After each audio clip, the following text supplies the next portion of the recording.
It's Majin, and here's my comic book list for July 11th, 2018.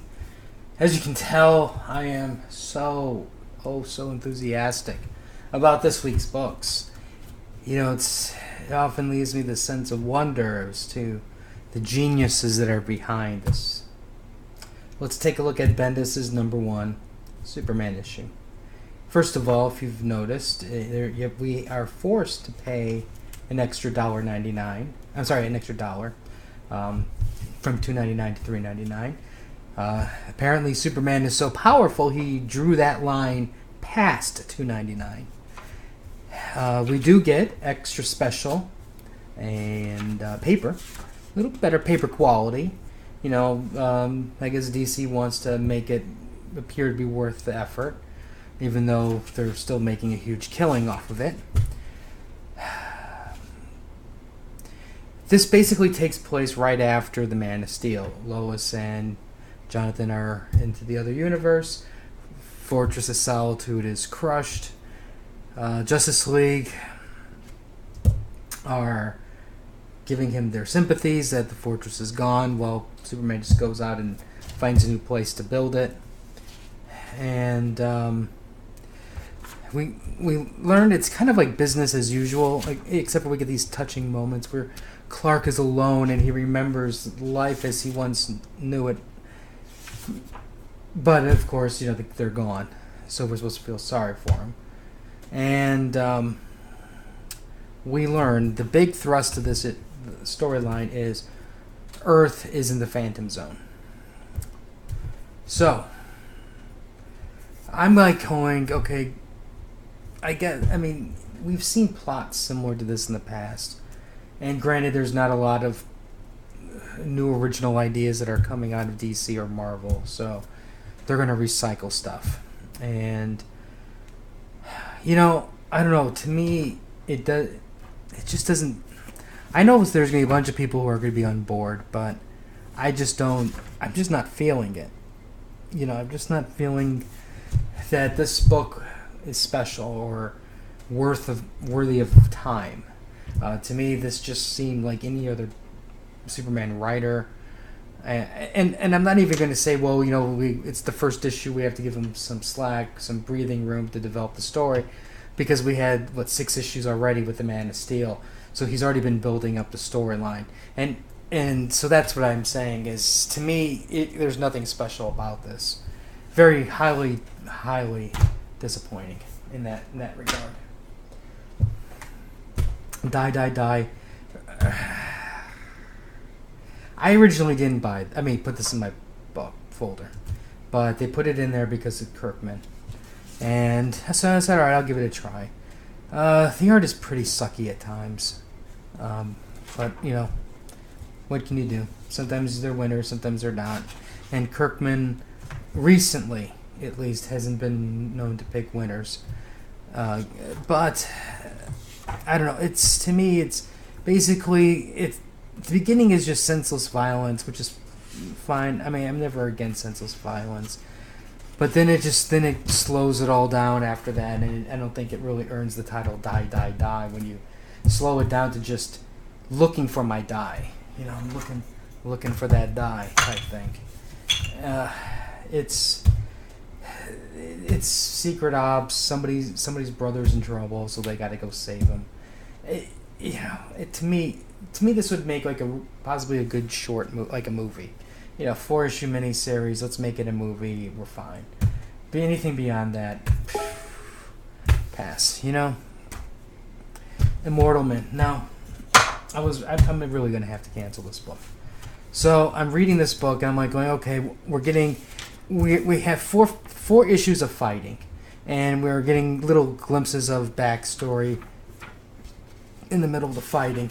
And then this one guy, the kid that they've been trying to protect, he's got this power where he touches you and then he can absorb stuff. So he suddenly becomes a master of martial arts, and he says, and I quote, "Keanu, eat your freaking heart out."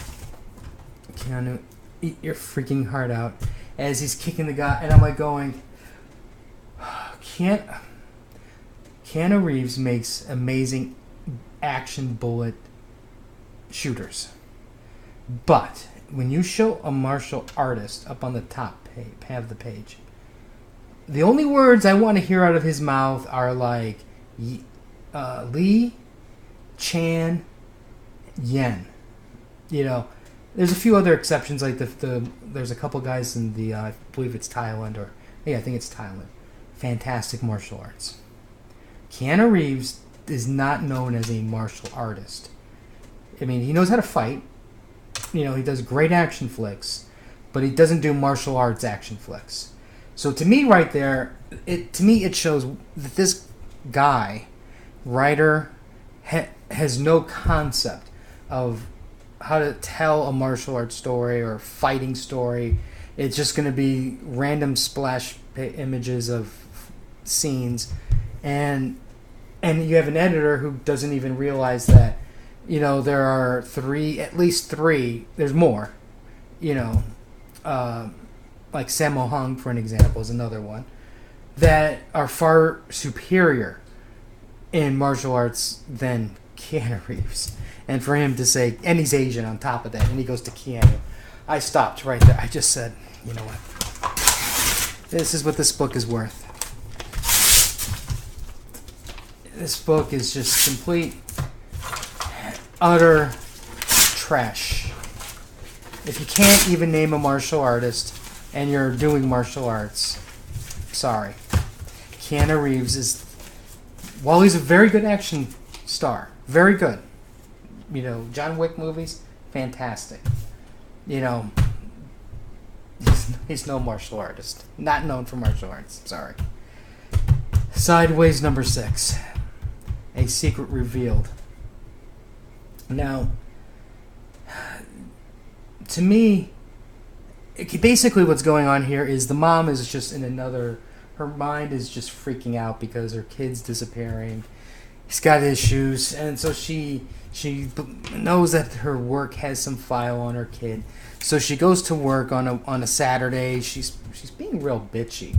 And the one thing I've learned is, you know, you don't be bitchy to your fellow employees. You know what I mean? Because they'll jack you. And she gets jacked. I mean, granted, she would have gotten jacked anyways. But she basically finds out his secret identity, and before she can do anything with it, she gets killed. And to me, it seems like, you know, it was too soon. You know what I mean? To me, it reminded me of the Miles Morales Spider-Man, where the mom gets killed really quick in the series. And I'm just kind of going, you know, you had story gold here. You know, you had a kid who's, you know, trying to learn his powers. You have a mom who's being overprotective, adopted mom who's being overprotective. You could have built that up even more, you know, and develop it into something. So this way, when she dies, we feel something for the guy. But all we see is this mom who's adopted mom, and she's just freaking out. You know, like the way she just goes to work. Well, even though I'm not supposed to be here, I can be here. You know, don't bother me. Don't try to stop me. I have every right to be here. You know, like you're being a bitch. You know, and it's like I don't feel bad when you get killed, because you were rude to two people who are your coworkers, and you're just frantically going nuts because your son's disappearing on you. Now, I understand why she's doing that, because of the Dark Universe attack and stuff like that, and she's concerned and she's being overprotective. But that was my whole point, is you should have built that up more. You know, 6 issues isn't enough. 6 issues, some people might say, is enough, but it's not, because we didn't get to see that much of an interaction. We get a little snippet here and there, and pretty much every time she's like unreasonable. So, you know, there's no sympathy, there's no reason for us to even care. She's just a random character who gets killed, and now this kid's gonna go, I am so guilty, I wasn't there for my mom. Well, you know, get over it. You know, you basically avoided her because you didn't want to talk to her, so you can't cry over spilled milk now. So That's what I mean. It's like they've already set that stage of he doesn't obviously care. He can't be bothered to talk, and then the mom who's freaking out. So who cares? It's a no. Who cares if that she's dead? Let's move on with the story type thing. Farmhand. I was kind of interested in it when I saw it in previews, so I put it down. After I read it, I don't know. I'm like 50-50 with this thing. It's like basically a farmer who has learned how to bioengineer replacement body parts, and that's what that's what he's growing there. And he's got a son who's kind of like distant, and the beginning part was great, but then after that it goes to, okay, we're gonna go play grandpa visit, Soviet spy comes in type thing, and shenanigans happen, and we learn more about the farm and how there's much more sinister things, government things that are going on. But I don't know if I'm gonna keep getting it. Maybe I'll get the second issue, but I'm not enjoying it as much as I should. And I think, I don't know, I think potentially this could have been really good, but at the same time, I look at this as whatchamacallit, like a really bad 80s B-grade horror film. So that part's kind of unfortunate. But I did find an amazing manga that it was completely by surprise. It's called Pumpkin Night. Basically, a girl gets tormented in high school, and she goes nuts, and I think it was like maybe junior high. Oh, they do explain pretty quickly what happened to her, and it's right out of Carrie. And the girl goes, that's it. Her mind goes crazy. So a couple years go by, and in her mental ward, everybody gets killed. Like all the, the doctors, nurses, they're all killed bloodily, viciously, lots of blood, and the girl escapes the asylum, and she has a crazy pumpkin for her head. I mean, it's a mask, So don't go crazy on me. Just a mask. Then she goes to kill everybody who tormented her, and there's I think 5 kids who tormented her. But the best thing is, it doesn't matter. Like she's about to confront one of the kids that tormented her, and there's a principal teacher guy. I think it's a teacher that's talking to her. The girl kills the teacher, then jacks up the girl. Then before they even do anything, she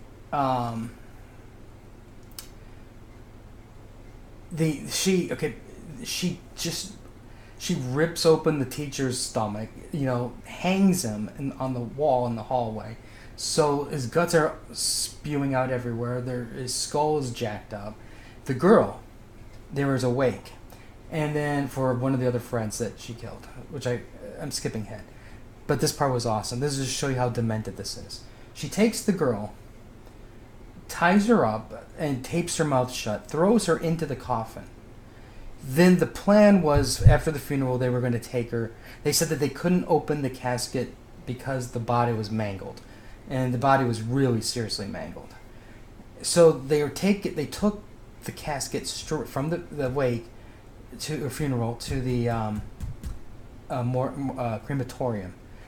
And then the girl is sitting in laying in the coffin with her dead friend, and they throw her into the fire. While that's going on, the Pumpkinhead is sitting, a few miles away on a mountain road, and she's videotaping the smoke coming out of the funeral home, because she knows that two of her tormentors are burning. Cops come. She kills both of the cops because they're like, this isn't Halloween. She's not going to be,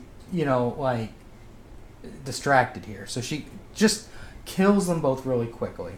And then they find out that the girl they find out the girl was inside the coffin. They pull her out before she gets burned completely because the tape and stuff melted, so she can talk. She screams, right?